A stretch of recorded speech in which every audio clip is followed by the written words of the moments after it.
Hello everyone, I'm meteorologist Charlie Ironmonger. Thank you so much for joining me today for your 2 p.m. news and weather update from the First Alert Desk. Now we've got news out of Kinston, where Kinston Police Department is doing what it can to increase transparency. They've launched a new live crime map, giving residents real-time access to crime information across the city.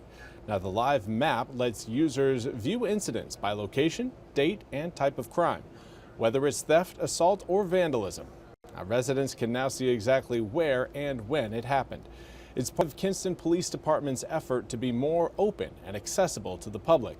According to Major Brandon Turner, this allows community members to decide for themselves if Kinston is a place they would visit or relocate to. Turner said, quote, "People who are visiting Kinston would call our records division and say, hey, is this a nice place to live in? And they would get the opinion of someone else rather than form their own opinion," end quote. Now, the community map also allows Google Street View access to request notifications and a specific breakdown of statistics. According to Chief Keith Goyette, this map has been in the works for about 3 years. The map will be updated regularly and hopes it will encourage more community engagement and trust. And now our attention again to the war between Israel and Iran. NBC's Richard Engel has more on the latest between the two warring countries. Iran had threatened to carry out a ferocious military response, threatening the most intense missile barrages this country has ever seen. But so far it has not materialized. There have been several relatively small missile barrages, and nearly all of the incoming missiles have been shot down, according to Israeli officials, and there have been no reports of casualties.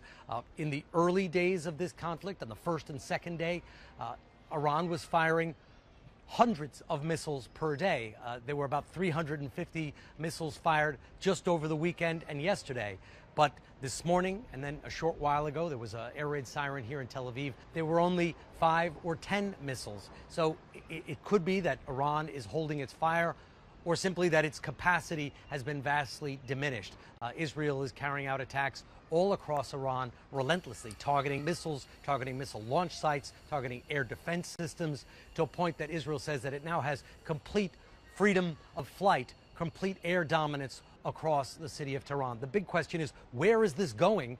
And today, the Israeli defense minister said that Israel's objective isn't technically regime change in Iran. He said he's looking for a situation more like what exists in Lebanon right now, where Israel is able to carry out strikes against Hezbollah, in that case, at a time and place of its choosing. So Israel apparently envisions this as a open-ended conflict where it is able to continue attacking Iran militarily, continue to attack scientists, the nuclear program, whenever it wants. Richard Engel, NBC News, Tel Aviv.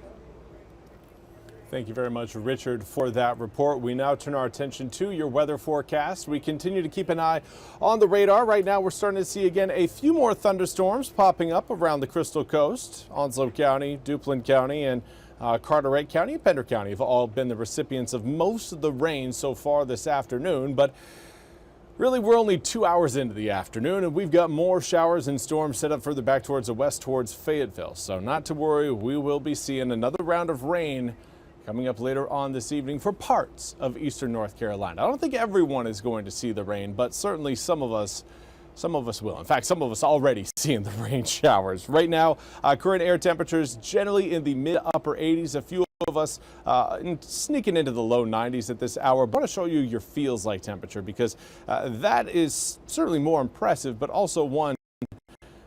These are numbers you can use. Stepping out your door, it feels like the triple digits for areas around Stumpy Point, Edenton, Swan Quarter, Greenville, Oriental, New Bern, Jacksonville, Kenansville, and Kinston.